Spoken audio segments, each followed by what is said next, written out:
Vous écoutez la leçon biblique de l'Église de la Science chrétienne indépendante de Plainfield, située à Plainfield, New Jersey, États-Unis d'Amérique. Leçon du dimanche 5 mars 2023. Sujet: l'homme. Texte d'or, psaume. Heureux celui qui a pour secours le Dieu de Jacob, qui met son espoir en l'Éternel, son Dieu. Lecture alternée. Matthieu. Demandez, et l'on vous donnera. Cherchez, et vous trouverez. Frappez, et l'on vous ouvrira. Car quiconque demande, reçoit. Celui qui cherche, trouve, et l'on ouvre à celui qui frappe. Lequel de vous donnera une pierre à son fils s'il lui demande du pain? Ou s'il demande un poisson, lui donnera-t-il un serpent? Si donc, méchants comme vous l'êtes, vous savez donner de bonnes choses à vos enfants, à combien plus forte raison votre Père qui est dans les cieux donnera-t-il de bonnes choses à ceux qui les lui demandent? Tout ce que vous voulez que les hommes fassent pour vous, faites-le de même pour eux, car c'est la loi et les prophètes. La Bible. Au commencement, Dieu créa les cieux et la terre. Puis Dieu dit, « Faisons l'homme à notre image, selon notre ressemblance, et qu'il domine sur les poissons de la mer, sur les oiseaux du ciel, sur le bétail, sur toute la terre, et sur tous les reptiles qui rampent sur la terre. » Dieu créa l'homme à son image. Il le créa à l'image de Dieu. Il créa l'homme et la femme. Dieu les bénit, et Dieu leur dit, « Soyez féconds, multipliez, remplissez la terre et l'assujettissez. » Dieu vit tout ce qu'il avait fait, et voici, cela était très bon. Éternel, notre Seigneur, que ton nom est magnifique sur toute la terre. Ta majesté s'élève au-dessus des cieux. Quand je contemple les cieux, ouvrage de tes mains, la lune et les étoiles que tu as créées. Qu'est-ce que l'homme pour que tu te souviennes de lui, et le Fils de l'homme pour que tu prennes garde à lui? Tu l'as fait de peu inférieur à Dieu, et tu l'as couronné de gloire et de magnificence. Tu lui as donné la domination sur les œuvres de tes mains, tu as tout mis sous ses pieds. Heureux tout homme qui craint l'Éternel, qui marche dans ses voies. Tu jouis alors du travail de tes mains, tu es heureux, tu prospères. C'est ainsi qu'est béni l'homme qui craint l'Éternel. C'est en effet une grande source de gain que la piété avec le contentement. Car nous n'avons rien apporté dans le monde, et il est évident que nous n'en pouvons rien emporter. Si donc nous avons la nourriture et le vêtement, cela nous suffira. Jésus dit, « Nul ne vous ravira votre joie. Car le Père lui-même vous aime, parce que vous m'avez aimé, et que vous avez cru que je suis sorti de Dieu. Voici, l'heure vient, et elle est déjà venue, où vous serez dispersés chacun de son côté, et où vous me laisserez seul. Mais je ne suis pas seul, car le Père est avec moi. Je vous ai dit ces choses afin que vous ayez la paix en moi. Vous aurez des tribulations dans le monde, mais prenez courage, j'ai vaincu le monde. » Après avoir ainsi parlé, Jésus leva les yeux au ciel et dit, « Père, l'heure est venue. Glorifie ton Fils, afin que ton Fils te glorifie, selon que tu lui as donné pouvoir sur toute chair, afin qu'il accorde la vie éternelle à tous ceux que tu lui as donnés. Or la vie éternelle, c'est qu'ils te connaissent, toi, le seul vrai Dieu, et celui que tu as envoyé, Jésus-Christ. » À l'Istre, se tenait assis un homme impotent des pieds, boiteux de naissance, et qui n'avait jamais marché. Il écoutait parler Paul, et Paul, fixant les regards sur lui, et voyant qu'il avait la foi pour être guéri, dit d'une voix forte, « Lève-toi, droit sur tes pieds. » Et il se leva d'un bond et marcha. À la vue de ce que Paul avait fait, la foule éleva la voix et dit en langue lycaonienne, « Les dieux, sous une forme humaine, sont descendus vers nous. » Ils appelaient Barnabas Jupiter et Paul Mercure, parce que c'était lui qui portait la parole.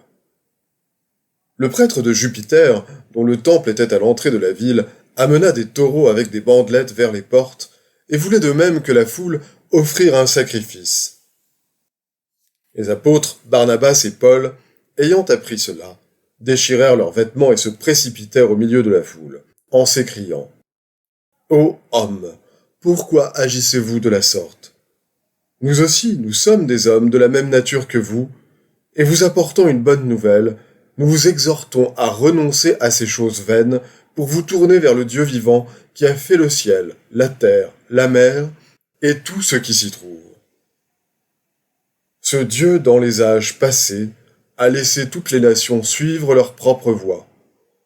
Quoiqu'il n'ait cessé de rendre témoignage de ce qu'il est, en faisant du bien, en vous dispensant du ciel les pluies et les saisons fertiles, en vous donnant la nourriture avec abondance et en remplissant vos cœurs de joie. Enfin, soyez tous animés des mêmes pensées et des mêmes sentiments, pleins d'amour fraternel, de compassion, d'humilité.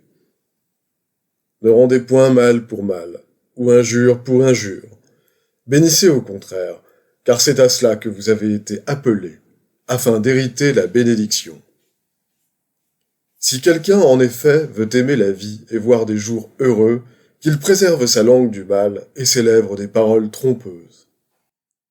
Qu'il s'éloigne du mal et fasse le bien, qu'il recherche la paix et la poursuive. Car les yeux du Seigneur sont sur les justes et ses oreilles sont attentives à leurs prières. Sanctifiez dans vos cœurs Christ le Seigneur, étant toujours prêt à vous défendre, avec douceur et respect, devant quiconque vous demande raison de l'espérance qui est en vous. Que le Dieu de l'espérance vous remplisse de toute joie et de toute paix dans la foi, pour que vous abondiez en espérance, par la puissance du Saint-Esprit. Voici, nous disons bienheureux ceux qui ont souffert patiemment. Je vais maintenant lire les passages corrélatifs tirés du livre d'études de la science chrétienne, Science et Santé, avec la clé des Écritures de Mary Baker-Eddy. L'homme est l'expression de l'être de Dieu. Dieu façonne toute chose selon sa propre ressemblance. La vie se réfléchit dans l'existence, la vérité dans la véracité, Dieu dans la bonté, qui communiquent leur propre paix et leur propre permanence. L'homme fait à sa ressemblance possède et reflète la domination de Dieu sur toute la terre.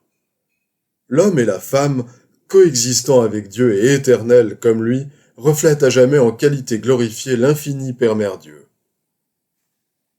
L'homme n'est pas matière, il n'est pas composé de cerveau, de sang, d'eau et d'autres éléments matériels. Les Écritures nous apprennent que l'homme est fait à l'image et à la ressemblance de Dieu. La matière n'est pas cette ressemblance. La ressemblance de l'esprit ne peut être si dissemblable à l'esprit. L'homme est spirituel et parfait, et parce qu'il est spirituel et parfait, il faut le comprendre ainsi en science chrétienne. La matière ne peut changer le fait éternel que l'homme existe parce que Dieu existe. Jésus n'enseigna jamais que les médicaments, la nourriture, l'air et l'exercice peuvent donner la santé à l'homme ni détruire la vie humaine, et il n'illustrera pas non plus ses erreurs par sa pratique. Il attribuait l'harmonie de l'homme à l'entendement, non à la matière, et ne cherchait jamais à annuler la sentence de Dieu, sentence qui marquait le péché, la maladie et la mort du sceau de la condamnation divine. C'est l'ignorance et la fausse croyance fondée sur un sens matériel des choses qui cachent la beauté et la bonté spirituelle. Comprenant cela, Paul dit « Ni la mort, ni la vie, ni les choses présentes, ni les choses à venir, ni la hauteur, ni la profondeur, ni aucune autre créature ne pourra nous séparer de l'amour de Dieu. » Voici la doctrine de la science chrétienne. L'amour divin ne peut être privé de sa manifestation, de son objet. La joie ne peut être changée en tristesse, car la tristesse n'est pas maîtresse de la joie. Le bien ne peut jamais produire le mal. La matière ne peut jamais produire l'entendement, ni la vie aboutir à la mort. L'homme parfait, gouverné par Dieu, son principe parfait est impeccable, et éternel. L'harmonie est produite par son principe, elle est gouvernée par lui et demeure avec lui. Le principe divin est la vie de l'homme. Le bonheur de l'homme n'est donc pas à la merci du sens physique. La vérité n'est pas contaminée par l'erreur. L'harmonie en l'homme est aussi belle que dans la musique, et la discordance n'est pas naturelle, mais irréelle. Le bonheur est spirituel, né de la vérité et de l'amour. Il n'est pas égoïste. Par conséquent, il ne peut exister seul, mais demande que toute l'humanité y participe. La science chrétienne ordonne à l'homme de maîtriser ses mauvais penchants, de maîtriser la haine par la bonté, la luxure par la chasteté, la vengeance par la charité, et de triompher de la tromperie par l'honnêteté. Étouffez ces erreurs dès leur naissance, si vous ne voulez pas entretenir une armée de conspirateurs contre la santé, le bonheur et le succès. Ce qui embellit une personne est un bien médiocre substitut des charmes de l'être qui, resplendissant et éternel, éclipse la vieillesse et la décrépitude. Le secret de la beauté, c'est avoir moins d'illusions et plus d'âme. C'est se retirer de la croyance à la douleur ou au plaisir corporel pour se réfugier dans le calme immuable et la glorieuse liberté de l'harmonie spirituelle. L'amour ne perd jamais de vue la beauté. Son auréole repose sur son objet. On s'étonne qu'un ami puisse jamais paraître autrement que beau. Les hommes et les femmes d'un âge plus mûr et d'une expérience plus étendue devraient parvenir à la santé et à l'immortalité au lieu de se laisser choir dans les ténèbres ou la tristesse. L'entendement immortel nourrit le corps de fraîcheur et de beauté céleste, lui fournissant de belles images de pensée et détruisant les maux des sens que chaque jour rapproche de plus en plus de la tombe. Si tous nos concepts de l'homme avaient pour base ce que nous voyons entre le berceau et la tombe, le bonheur et la bonté n'auraient pas de demeure en l'homme, et les vers le dépouilleraient de la chair. Mais Paul écrit « La loi de l'esprit de vie en Jésus-Christ m'a affranchi de la loi du péché et de la mort. » L'âme a des ressources infinies pour bénir l'humanité. Aussi arriverions-nous plus facilement au bonheur et serions-nous plus sûrs de le garder si nous le recherchions dans l'âme. Seules des jouissances plus élevées peuvent satisfaire les aspirations de l'homme immortel. Nous ne pouvons circonscrire le bonheur dans les limites du sens personnel. Les sens ne procurent aucune jouissance réelle. Il faut que, dans les affections humaines, le bien l'emporte sur le mal et le spirituel sur l'animal. Sinon le bonheur ne sera jamais gagné. L'accession à cet état céleste améliorerait notre descendance, diminuerait le crime et donnerait un but plus élevé à l'ambition. Toute vallée de péché doit être comblée et toute montagne d'égoïsme abaissée, afin que le chemin de notre Dieu soit préparé dans la science. Une connaissance de la science de l'être développe les facultés et les possibilités latentes de l'homme. Elle donne plus d'étendue à l'atmosphère de la pensée, accordant aux mortels l'accès à des domaines plus larges et plus élevés. Elle élève le penseur à son élément natif de pénétration et de perspicacité. Il faut mettre en lumière le grand fait spirituel que l'homme est, non pas sera, parfait et immortel.